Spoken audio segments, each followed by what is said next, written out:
খেলা খতম, পয়সা হজম। Sri Lanka is out now. New Zealand শ্রীলঙ্কাকে আজকে 61 রানে পরাজিত করতে সক্ষম হয়েছে এবং শুরুতে আসলে শ্রীলঙ্কা টসে জিতে বোলিং করার সিদ্ধান্ত নেয় এবং বোলিং করতে গিয়ে নিউজিল্যান্ড স্টার্টটা কিন্তু খুবই ডেঞ্জারাস করেছিল, খুবই মানে দুর্দান্ত স্টার্ট করেছিল। প্রথম 4 ওভার কোনো উইকেট যায় নাই, কেউ তারপরে ধস নামা শুরু হয় একটা পর্যায়ে। আট মানে আমি যতটুকু জানি 14 ওভারে 80 রান ছিল, সেখান থেকে খেলা ঘুরিয়ে নিউজিল্যান্ড 168 রান টার্গেট দিতে সক্ষম হয়। জবাবে শ্রীলঙ্কা ব্যাটিংয়ে নেমে খুব ভেবেছিল যে মানে দুনিয়া উদ্ধার করে ফেলবে। লাস্ট ম্যাচে ইংল্যান্ডের সাথে 95 রানে অল আউট হয়েছিল। ভেবেছিলাম শুরুতে যে হয়তো এই ম্যাচেও সেম কাহিনী ঘটবে। একটু রান করতে সক্ষম হয়েছে 107 রানে। শ্রীলঙ্কার অল আউট হয়নি, 8 উইকেট চলে যায় এবং 20 ওভার শেষ হয়ে যায়। তারা 20 ওভার মানে কী জন্য ব্যাটিং করলো আমি বুঝলাম না। তাহলে go for it, go for the kill, মানে লাস্ট উইকেট কেন বাঁচানো? চেষ্টা তো করা উচিত ছিল। সেই চেষ্টাটা মানে শেষের দিকে হার মেনেই বসলো এবং শ্রীলঙ্কা পণ করেছিল যে মানে লাস্ট 2টা উইকেট তারা বাসায় নিয়ে মানে মানে কি বলে রেখে দিবে, জমা রাখবে, কোনো এক অন্য ম্যাচে কাজে লাগাবে। এই ম্যাচে তো লাস্ট মানে গো ফর দ্য কিল যাওয়া মুডে যাওয়া উচিত ছিল, একদম শেষ পর্যন্ত খেলা উচিত ছিল, অল আউট হয়ে যাওয়া উচিত ছিল। ট্রাইটাই দেখা গেল না শ্রীলঙ্কার ভিতরে, এবং শ্রীলঙ্কার মাঠেই শ্রীলঙ্কা ধোলাই। নিজের মাঠেই যদি নিজেরা ভালো পারফরমেন্স না করতে পারে, সেটা আসলে খুবই দুঃখজনক। খুব বাজে খেলেছে শ্রীলঙ্কা, খুবই বাজে পারফরমেন্স। অপর প্রান্তে খুবই দুর্দান্ত খেলেছে নিউজিল্যান্ড। রচিন রবীন্দ্র দুর্দান্ত একটা স্পেল করেছে, 4 উইকেট তুলে নিয়েছে তার স্পেলে এবং 28 রানের বিনিময়ে, এবং দুর্দান্ত ওভারঅল সবাই। ম্যাট হেনরিও খুব দারুণ বোলিং করেছে।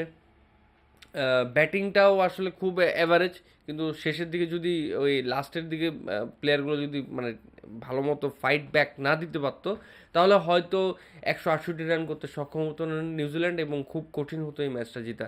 কিন্তু খুবই সহজে এই ম্যাচটি জিতে নিয়েছে নিউজিল্যান্ড। 61 রানে বড় ব্যবধানে জিতেছে বলা যায়, কারণ 168 রানের টার্গেট দিয়ে 61 রানের বড় জয়, এটা তো আসলে অসম্ভব। কিন্তু সেটাই অসম্ভবকে সম্ভব করে দেখিয়েছে নিউজিল্যান্ড, এবং নিউজিল্যান্ড নেক্সট রাউন্ডে যাওয়ার জন্য অলমোস্ট প্রস্তুতি নিচ্ছে। আমি যদি ভুল না করি, এখন পাকিস্তানের কাছে জাস্ট একটাই অপশন আছে, নেক্সট ম্যাচটা একটা বড় ব্যবধানে জিততে হবে, আদারওয়াইজ কিন্তু Pakistan is going to B eliminated. তো নেক্সট ম্যাচ পাকিস্তানের সাথে কার, আপনারা সবাই জানেন, Sri Lanka versus Pakistan next match. এবং পাকিস্তানকে যদি নেক্সট রাউন্ডে যেতে হয়, তাহলে শ্রীলঙ্কাকেই বলাৎকার করতে হবে এবং শ্রীলঙ্কাকে মানে নিম্ন লেভেলের নামায় আনতে হবে, তাহলেই আসলে পাকিস্তান নেক্সট রাউন্ডে যেতে সক্ষম হবে। আদারওয়াইজ কিন্তু কঠিন দেখতেছি, কারণ ইংল্যান্ড 4 পয়েন্ট নিয়ে টেবিল টপার, এবং ইংল্যান্ড কোয়ালিফাইড ফর সেমিফাইনাল।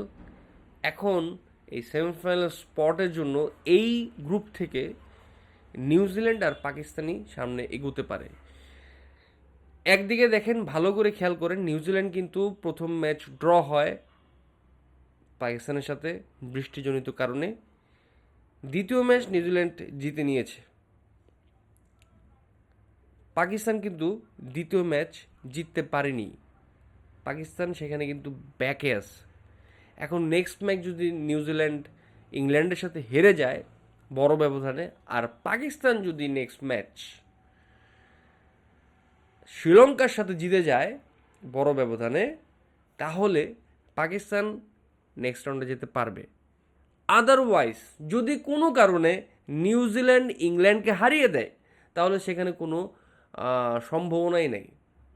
আর তারপরও যদি এখানে যদি পাকিস্তান যদি নেক্সট ম্যাচ জিতে যায় বড় ব্যবধানে, এবং নিউজিল্যান্ডে যদি বড় ব্যবধানে জিতে যায় বা হেরে যায়, জিতে গেলে তো কোনো প্রশ্নই আসে না, হেরে যায়, তাহলে আসলে পাকিস্তানের জন্য হিসাব হবে রান রেটে।